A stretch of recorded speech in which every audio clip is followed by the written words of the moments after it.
Opstiris berjaya merampas 2.41 juta liter diesel subsidi bernilai lebih 5 juta ringgit.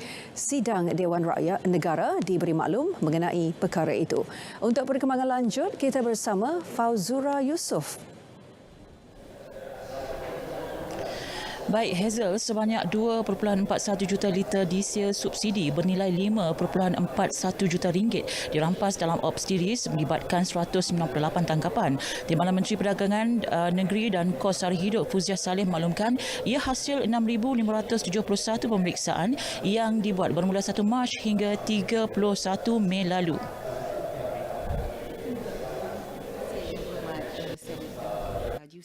Kita mengawal sempadan Perlis, Kedah, Kelantan, Perak dan Sarawak.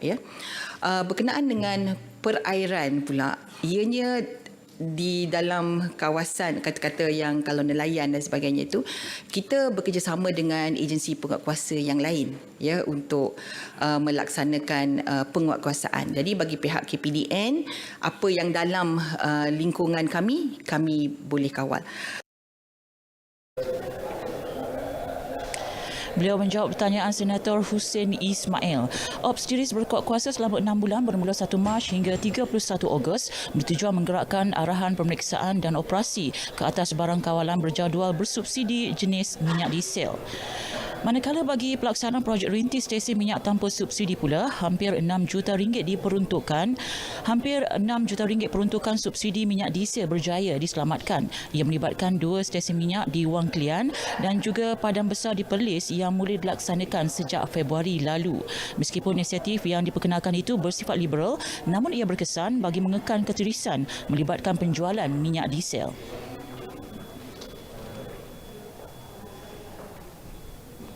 Dalam 2 bulan yang pertama, kita dapati bahawa ada penurunan jualan minyak diesel di stesen yang bersubsidi.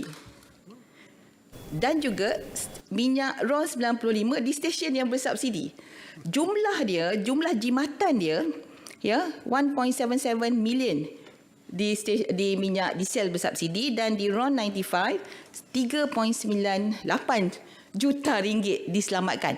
Dan di masa yang sama kita lihat bahawa di stesen minyak tanpa subsidi itu ada peningkatan jualan dari segi diesel dan juga dari segi RON 95. Apa maksudnya di sini? Maksudnya di sini kenderaan asing itu regulate. Mereka self-regulatory dengan izin tertentu. Kerana apa? Kerana harga bahan bakar di Thailand lebih mahal. Beliau menjawab pertanyaan Senator Hussein Ismail berkenaan mekanisme pelaksanaan stesen minyak tanpa subsidi dan mekanisme pengawalan minyak bersubsidi. Kerajaan belum bercadang memberi ribat pelepasan cukai kepada golongan orang kurang upaya dalam kategori B40 dan M40 bagi pembelian kenderaan bermotor. Namun pengecualian cukai pendapatan sedia ada diberikan kepada OKU B40 dan M40 sebanyak RM400 bagi berpendapatan kurang RM35,000. Bagi perbelanjaan pembelian peralatan sokongan asas pula, mereka layak menerima potongan cukai sehingga RM6,000 dan tambahan RM6,000 lagi sekiranya berdaftar dengan Jabatan Kebajikan Masyarakat.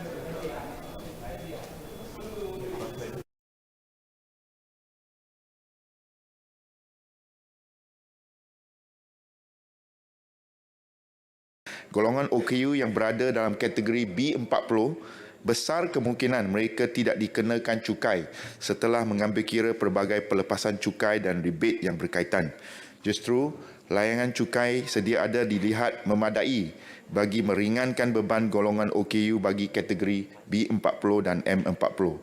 Walau bagaimanapun, kerajaan akan sentiasa mengkaji dan menambah baik dasar percukaian sedia ada dari masa ke semasa seiring dengan persekitaran ekonomi. Beliau menjawab pertanyaan Senator Isyayah di Jacob.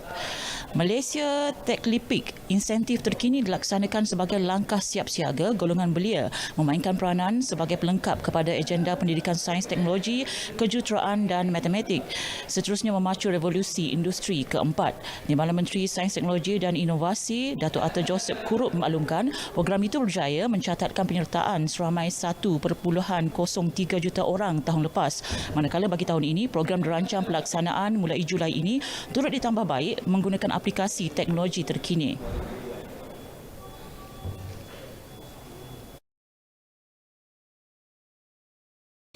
mesti turut menggerakkan inisiatif Ruang Daya Cipta atau RDC di daerah terpilih seluruh negara yang sehingga kini telah menjangkau 15,000 penduduk luar bandar.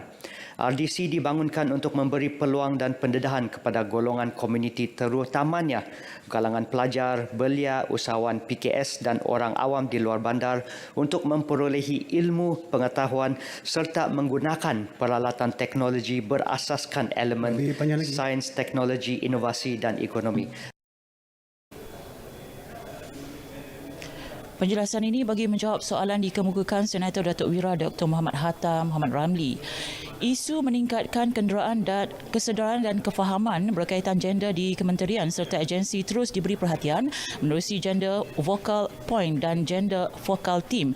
Menurut Timbalan Menteri Pembangunan Wanita, Keluarga dan Masyarakat, Aiman Atira Sabu, memaklumkan penubuhan itu dilihat sebagai tepat bagi kesaksamaan gender dalam setiap pelaksanaan dasar dan juga inisiatif kerajaan.